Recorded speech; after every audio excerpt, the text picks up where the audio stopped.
മാർക്കറ്റിൽ നമ്മൾ എപ്പോഴും കേട്ട് തഴമ്പിച്ച രണ്ട് വാക്കുകളാണ് സപ്പോർട്ടും റെസിസ്റ്റൻസും. പക്ഷേ എന്താണ് ഇതിന്റെ പിന്നിലെ യഥാർത്ഥ സത്യം?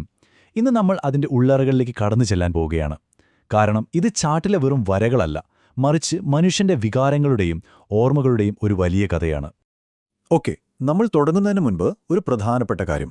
ഈ പറയുന്നതൊന്നും ഒരു സാമ്പത്തിക ഉപദേശമായിട്ട് കാണരുത്. ഇത് പഠന ആവശ്യങ്ങൾക്ക് വേണ്ടി മാത്രമാണ്.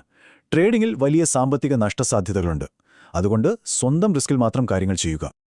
ഒരുപക്ഷേ നിങ്ങൾ ട്രേഡിംഗ് പഠിച്ചു തുടങ്ങിയപ്പോൾ ആദ്യം കയ്യിൽ കിട്ടിയത് ഒരു സ്കെയിലും പെൻസിലും ആവാനാണ് സാധ്യത, അല്ലേ? പഴയ ഹൈ ലോ പോയിന്റുകളൊക്കെ കൂട്ടി വരച്ചിട്ട് ആരോ പറഞ്ഞു, വില ഇവിടെ തട്ടി തിരിച്ചു പോകുമെന്ന്. തുടക്കത്തിൽ എന്ത് സിമ്പിളായിട്ടാണ് നമുക്കിത് തോന്നിയത്. പക്ഷേ ഒരു നിമിഷം ചിന്തിച്ചു നോക്കൂ, നമ്മൾ ഇത്ര വിശ്വസിക്കുന്ന ഈ വരകൾക്ക് യാതൊരു അർത്ഥവുമില്ലെങ്കിലോ? വിലയെ നിയന്ത്രിക്കുന്നത് അതല്ലെങ്കിലോ? ഈ ഒരു ചോദ്യത്തിന്റെ ഉത്തരമാണ് നമ്മൾ ഇന്ന് തേടുന്നത്. അപ്പോൾ നമുക്ക് ആദ്യം എല്ലാവരും പഠിച്ചുവെച്ച ഈ വരകളുടെ മിഥ്യാബോധത്തെക്കുറിച്ച് തന്നെ സംസാരിക്കാം. എന്തുകൊണ്ടാണ് ഈ ആശയം ഇത്രയധികം പ്രചാരത്തിലുള്ളതെന്നും അതേസമയം തെറ്റിദ്ധരിക്കപ്പെട്ടതെന്നും നമുക്ക് നോക്കാം. നമ്മളെയൊക്കെ പഠിപ്പിച്ചതെന്താ? വില താഴേക്ക് വരുമ്പോൾ തട്ടി നിൽക്കാനൊരു തറയുണ്ട്, അതാണ് സപ്പോർട്ട്. മുകളിലേക്ക് പോകുമ്പോൾ തടഞ്ഞു നിർത്താനൊരു മേൽക്കൂരയുണ്ട്, അതാണ് റെസിസ്റ്റൻസ്. ഭയങ്കര സിമ്പിൾ അല്ലേ? പക്ഷേ യഥാർത്ഥത്തിൽ കഥ അത്ര സിമ്പിളല്ല. ശരി, അപ്പോൾ വരകളല്ലെങ്കിൽ പിന്നെന്താണ് ഈ വിലയെ ചലിപ്പിക്കുന്നത്? അതാണ് നമ്മൾ ഇന്ന് നോക്കാൻ പോകുന്നത്. വിലയുടെ പിന്നിലെ മനഃശാസ്ത്രം. ഇതാണ് മാർക്കറ്റിന്റെ യഥാർത്ഥ എഞ്ചിൻ. ഇതാണ് ഈ മുഴുവൻ വിശകലനത്തിന്റെയും കാതൽ. ഒന്നുകൂടി ശ്രദ്ധിച്ചു കേൾക്കൂ. ചാർട്ടിലെ വരകളല്ല വിലയെ നിർത്തുന്നത്, മനുഷ്യരാണ് നിർത്തുന്നത്. അവരുടെ ഭയമാണ്, അവരുടെ അത്യാഗ്രഹമാണ്, പിന്നെ അവരുടെ ഓർമ്മകളാണ്. ഇവിടെ നോക്കൂ, ഈ വ്യത്യാസം വളരെ വലുതാണ്. നമ്മൾ വരകളും നിയമങ്ങളും നോക്കുന്നിടത്തു നിന്ന് മാറി മനുഷ്യരുടെ വികാരങ്ങളെയും അവരുടെ കൂട്ടായ ഓർമ്മകളെയും പറ്റി ചിന്തിക്കണം.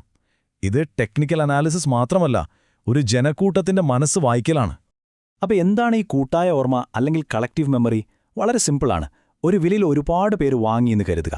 സ്വാഭാവികമായും ആ വില എല്ലാവരുടെയും മനസ്സിൽ പതിയും. പിന്നീട് എപ്പോഴെങ്കിലും വില അങ്ങോട്ട് തന്നെ തിരികെ വരുമ്പോൾ പണ്ട് ലാഭമെടുത്തവർ വീണ്ടും വാങ്ങാൻ നോക്കും. നഷ്ടത്തിലായവർക്ക് എങ്ങനെയെങ്കിലും രക്ഷപ്പെടണമെന്നാവും. ഈയൊരു കൂട്ടായ പ്രതികരണം, അതാണ് യഥാർത്ഥ സപ്പോർട്ടും റെസിസ്റ്റൻസും. ഓക്കെ, അപ്പോൾ എന്തുകൊണ്ടാണ് ഇത് സംഭവിക്കുന്നത് എന്ന് നമുക്ക് മനസ്സിലായി.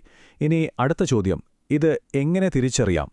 എങ്ങനെയാണ് ഈ ഓർമ്മയുടെ ശക്തി അളക്കുന്നത്? കാരണം എല്ലാ ലെവലുകളും ഒരുപോലെയല്ലല്ലോ. ചിലത് ഒരു കോട്ട പോലെ ഉറച്ചതായിരിക്കും, ചിലത് വെറും കടലാസ് പോലെ കീറിപ്പോകും. അപ്പോ ഒരു ശക്തമായ ലെവലും വെറുമൊരു ദുർബലമായ ലെവലും തമ്മിൽ എങ്ങനെ തിരിച്ചറിയും? അതിനുള്ള നിങ്ങളുടെ ആദ്യത്തെയും ഏറ്റവും പ്രധാനപ്പെട്ടതുമായ തുറുപ്പുചീട്ടാണ് വോളിയം. ഒരു ലെവലുണ്ടാകുമ്പോൾ അവിടെ എത്ര വലിയ കച്ചവടം നടന്നുവെന്ന് നോക്കുക. വലിയ വോളിയം എന്ന് പറഞ്ഞാൽ ഒരുപാട് പേരുടെ പണവും വികാരങ്ങളും അവിടെയുണ്ട് എന്നർത്ഥം. ആ ഓർമ്മ വളരെ ശക്തമായിരിക്കും. ഈ ചാർട്ടിലേക്ക് നോക്കിയാൽ മതി. കുറഞ്ഞ വോള്യത്തിലുണ്ടായ ലെവൽ എയേക്കാൾ എത്രയോ മടങ്ങ് ശക്തമാണ് ഉയർന്ന വോള്യത്തിൽ രൂപപ്പെട്ട ലെവൽ ബി. കാരണം ലെവൽ ബിക്ക് പിന്നിൽ ഒരു വലിയ ജനക്കൂട്ടത്തിന്റെ ഓർമ്മയുണ്ട്. ഇനി രണ്ടാമത്തെ സൂചന, അത് സമയമാണ്. ഒന്നാലോചിച്ചു നോക്കും, ഇന്നലെ നടന്ന കാര്യമാണോ അതോ 5 വർഷം മുൻപ് നടന്ന കാര്യമാണോ നമ്മൾ കൂടുതൽ ഓർക്കുന്നത്? അതുപോലെ തന്നെ വളരെ പഴയ ലെവലുകളേക്കാൾ എപ്പോഴും കൂടുതൽ ശക്തം ഈയടുത്ത് രൂപപ്പെട്ട ലെവലുകളായിരിക്കും. കാരണം ആ ഓർമ്മകൾക്ക് അപ്പോഴും ജീവനുണ്ടാകും. ഓക്കെ, ഇനി നമുക്ക് കുറച്ചുകൂടി അഡ്വാൻസ്ഡായ ഒരു കാര്യത്തിലേക്ക് കടക്കാം. നമ്മൾ ശ്രദ്ധിക്കുന്ന ഈ ലെവലുകൾ വലിയ സ്ഥാപനങ്ങൾ എങ്ങനെയാണ് ഒരു കെണിയായി ഉപയോഗിക്കുന്നതെന്ന് നോക്കാം.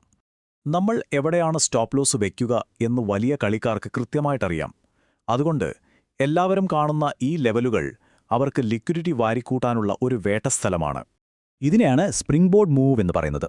ആദ്യം എല്ലാവരും കാണുന്നൊരു സപ്പോർട്ടിലേക്ക് വില വരും. അപ്പോൾ നമ്മളൊക്കെ അവിടെ സ്റ്റോപ്പ് ലോസ് വയ്ക്കും. പക്ഷേ വലിയ കളിക്കാർ മനഃപൂർവ്വം വില അതിനും താഴേക്ക് കൊണ്ടുപോകും. അപ്പോൾ എന്ത് സംഭവിക്കും? നമ്മുടെ സ്റ്റോപ്പ് ലോസ് എല്ലാം ഹിറ്റാവും, ഒരുപാട് പേര് പീഡിച്ച് വിൽക്കും. ആ വിൽപ്പന മുഴുവൻ അവർ ശാന്തമായി വാങ്ങിക്കൂട്ടും. എന്നിട്ട് ഒറ്റയടിക്ക് വില മുകളിലേക്ക് കൊണ്ടുപോകും.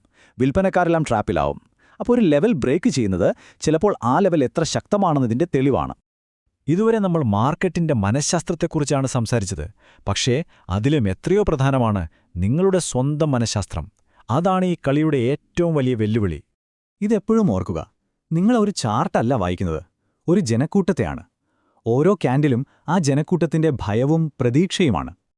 അപ്പോൾ നമ്മൾ പഠിച്ച കാര്യങ്ങൾ പ്രായോഗികമാക്കാൻ ഇതാ 4 നിയമങ്ങൾ.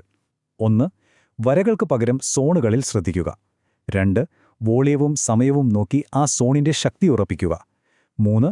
മാർക്കറ്റ് നിങ്ങളുടെ ഭാഗത്താണെന്ന് സ്ഥിരീകരണം കിട്ടുന്നതുവരെ ക്ഷമയോടെ കാത്തിരിക്കുക. നാലാമത്തേതും ഏറ്റവും പ്രധാനപ്പെട്ടതും, പ്രവചനങ്ങളെക്കാൾ അച്ചടക്കത്തിന് വില കൊടുക്കുക. ലോകത്തിലെ ഏറ്റവും മികച്ച അനാലിസിസ് നിങ്ങളുടെ കയ്യിലുണ്ടായിട്ടും കാര്യമില്ല. ശരിയായ സമയത്തിനായി കാത്തിരിക്കാനുള്ള ക്ഷമയില്ലെങ്കിൽ ഫലം നഷ്ടം തന്നെയായിരിക്കും. ഓർക്കുക, ക്ഷമയില്ലായ്മയാണ് ട്രേഡറുടെ ഏറ്റവും വലിയ ശത്രു.